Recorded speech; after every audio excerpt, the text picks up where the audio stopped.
मेरे YouTube channel math solution में आपका स्वागत है।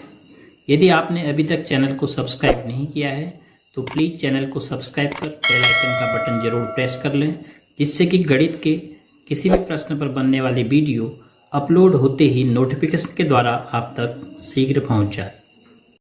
प्रश्न संख्या 2 है, 4 सेंटीमीटर त्रिज्या के एक वृत्त पर 6 सेंटीमीटर त्रिज्या के एक संकेंद्रीय वृत्त के किसी बिंदु से, संकेंद्रीय वृत्त है, संकेंद्रीय का मतलब एक ही केंद्र पर हमें दो वृत्त बनाने हैं, एक 4 सेंटीमीटर त्रिज्या का और एक 6 सेंटीमीटर त्रिज्या का। एक स्पर्श रेखा की रचना कीजिए। 6 सेंटीमीटर त्रिज्या के संकेंद्रीय वृत्त के किसी बिंदु से, जो बड़ा वृत्त है उसके किसी बिंदु से छोटे वृत्त पर स्पर्श रेखा की रचना करनी है, उसकी लंबाई मापनी है और परिकलन करना है, गणना भी करनी है कि इस माप, ये जो हमने लंबाई मापी, यह सही है कि नहीं है। तो सर्वप्रथम आप पटरी और प्रकार की सहायता से 4 सेंटीमीटर अपने प्रकार में ले लीजिए। हम किसी बिंदु को केंद्र मानते हुए 4 सेंटीमीटर त्रिज्या का एक वृत्त खींचेंगे।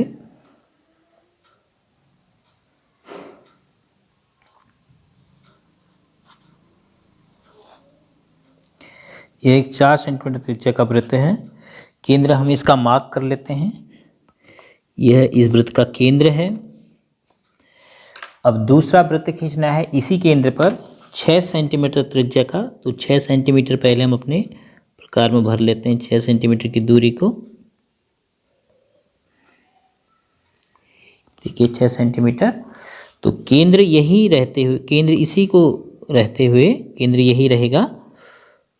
हम दूसरा एक वृत्त खींचेंगे।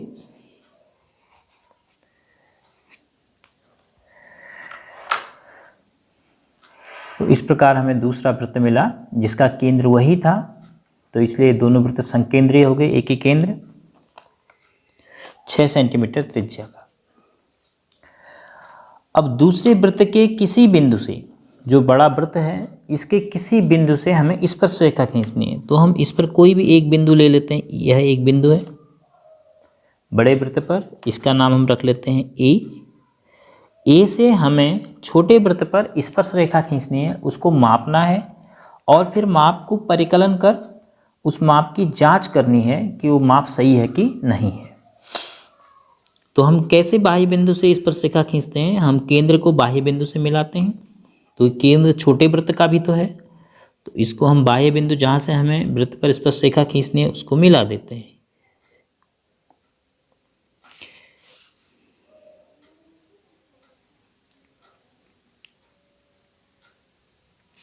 फिर इसके बाद इस रेखाखंड का क्या करते हैं? लंबार्धक खींचते हैं। एक बार प्रकार की नोक को ए पर रखते हुए आधे से अधिक चाप ऊपर और नीचे, फिर ऊपर रखते हुए एक चाप ऊपर एक चाप नीचे, और फिर इन दोनों चापों के प्रतिच्छेदन बिंदुओं को आपस में मिला देते हैं, जिससे कि हमें रेखाखंड OA का मध्य बिंदु प्राप्त हो जाएगा।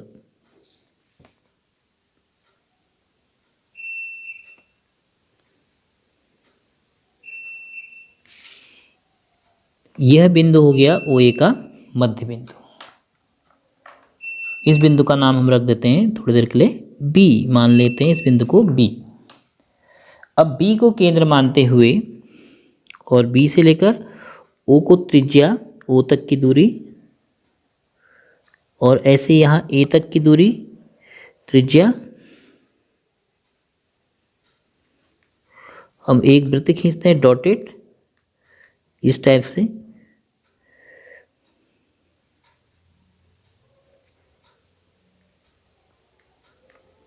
ये तो अब OA व्यास, B जिसका केंद्र है, उस वृत्त ने आपके वृत्त O केंद्र वाले को कहाँ पर काटा है, उन दो बिंदुओं को आप नोट कर लीजिए। एक बिंदु ये है प्रतिच्छेद बिंदु, एक ये है। इसका नाम रख देते हैं माना P और इसका नाम रख देते हैं Q।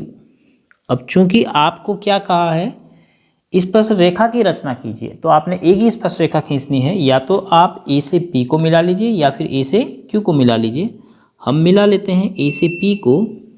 तो AP बड़े वृत्त के किसी बिंदु से छोटे वृत्त पर स्पर्श रेखा की लंबाई है।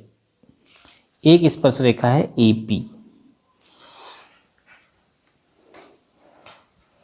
बड़ा वृत्त कौन है? 6 सेंटीमीटर त्रिज्या वाला। छोटा वृत्त कौन है? 4 सेंटीमीटर त्रिज्या वाला। और दोनों वृत्त का केंद्र एक ही है, O। तो बड़े वृत्त के किसी भी बिंदु A से छोटे वृत्त के लिए AP एक स्पर्श रेखा हमने खींच ली। तो जो अभीष्ट स्पर्श रेखा है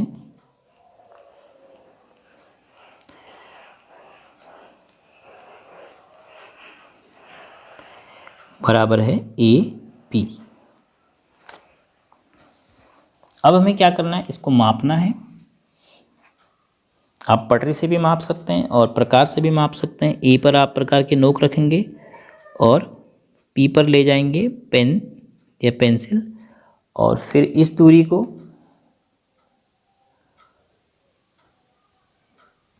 ये दूरी है, देखो, A से लेकर P तक की, इसको आप अपनी पटरी की सहायता से माप सकते हैं। प्रकार के नोक को रखेंगे 0 पर,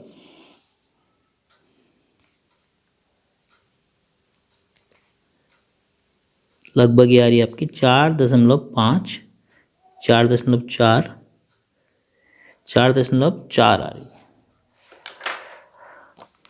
तो AP बराबर लंबाई आ रही है 4.4। 0.12 का अंतर हो सकता है हमारी रचना में हुई गलतियों के कारण, लेकिन अधिक अंतर नहीं होना चाहिए। तो 4.4 सेंटीमीटर स्पर्श रेखा की लंबाई है। अब चूंकि इसका हमें सत्यापन भी करना है कि स्पर्श रेखा की लंबाई 4.4 सेंटीमीटर किस आधार पर है, तो यदि हम O से लेकर P को मिला देते हैं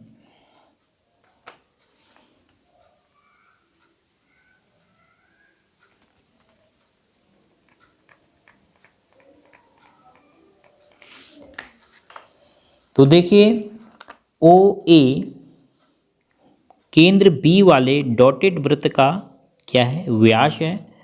तो यह कोण कितने अंश का हो गया? 90 अंश का हो गया।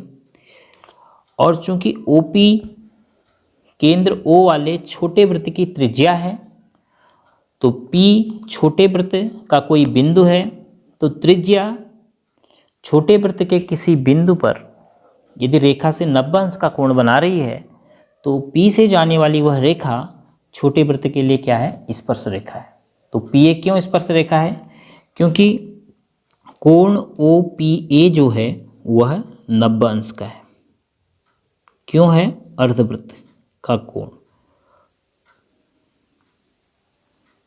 अर्धवृत्त का कोण।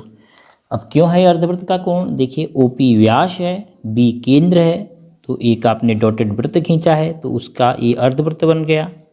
तो अर्धवृत्त का कोण 90 अंश का होता है। अब OP छोटे वृत्त की त्रिज्या है, छोटे वृत्त की त्रिज्या है, एवं कोण OPA अभी आप बता चुके हैं कितने अंश का है? 90 अंश का है। तो इसीलिए AP छोटे वृत्त पर, छोटे वृत्त के लिए स्पर्श रेखा है।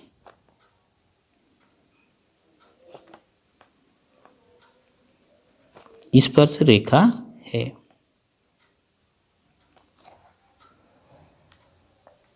अब त्रिभुज OAP को देखिए, आपको OA पता है, OA बड़े वृत्त की त्रिज्या है 6 सेंटीमीटर, OP पता है छोटे वृत्त की त्रिज्या है 4 सेंटीमीटर। तो आप AP की गणना कर सकते हैं पाइथागोरस प्रमेय का प्रयोग करते हुए।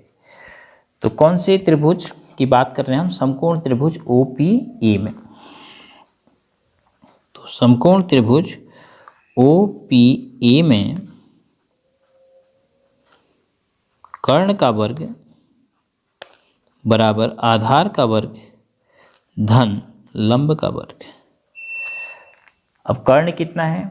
O से लेकर A तक OA का वर्ग, क्योंकि समकोण के सामने की भुजा, आधार OP का वर्ग धन लंब AP का वर्ग, जो आपकी स्पर्श रेखा है। तो OA कितना है, 6 का वर्ग बराबर 4 का वर्ग धन AP का वर्ग। तो 6 छक 36 हो गया, ऋण 4 चक्को 16 हो गया, तो बराबर AP का वर्ग। तो AP बराबर हो गया 36 में से 16 घटाएंगे तो 20 का वर्गमूल। अब 20 का वर्गमूल आप विभाजन विधि से निकाल सकते हैं। 4 चक्को 16, 4 में 4 जोड़ के 8, और यहाँ बचा 4। उतारने के लिए कुछ नहीं है, दशमलव उतारेंगे तो यहाँ 2 शून्य, 5 बार भाग नहीं जा सकता है तो 4 बार जाएगा। 4 चक्को 16, 4 अट्ठे 32, ठीक है 33। फिर यहाँ पर आपके पास बचा कितना, 64 घटा के, और इन दोनों को जोड़ा तो 88। फिर इन दो 4 में से आपने एक 4 यहाँ पे रख दिया। फिर उसके बाद एक जोड़ा और उतार सकते हैं। अब 8 का भाग जाएगा कितनी बार, लगभग 8 बार तो जाएगा नहीं, लगभग 7 बार जा सकता है। तो यानी 4.47 स्पर्श रेखा की लंबाई होनी चाहिए। और हमने मेजर किया तो पटरी और प्रकार की सहायता से 4.4 हमें लंबाई प्राप्त हुई है। और चूंकि हम 1 ही मिलीमीटर तक शुद्ध माप सकते हैं पटरी से, तो इसलिए हमारी माप ये सही मानी जाएगी। तो अतः जो हमने स्पर्श रेखा खींची बड़े वृत्त के किसी भी बिंदु से छोटे वृत्त पर, वह सही है। तो कुल मिलाकर आपने पहले एक ही केंद्र पर 2 वृत्तों की रचना करनी थी, एक 4 सेंटीमीटर त्रिज्या का, एक 6 सेंटीमीटर त्रिज्या का। अब 6 सेंटीमीटर त्रिज्या के वृत्त का कोई भी बिंदु जो है 4 सेंटीमीटर त्रिज्या के वृत्त के लिए बाह्य बिंदु का काम करेगा। और बाह्य बिंदु से किस प्रकार स्पर्श रेखा युग्म खींचते हैं यह आप सीख चुके हैं। तो चूंकि आपने इस बार युग्म नहीं खींचना था, इसलिए आपने एक ही स्पर्श रेखा खींची। तो उस स्पर्श रेखा को आपने प्रकार और पटरी से मापा तो 4.4 सेंटीमीटर प्राप्त हुआ। और परिकलन करने के लिए आपने त्रिभुज OPA, जो एक समकोण त्रिभुज है, उसका प्रयोग किया। पाइथागोरस प्रमेय का प्रयोग करते हुए आपने PA की लंबाई प्राप्त करी। तो PA की लंबाई आई 4.47 सेंटीमीटर।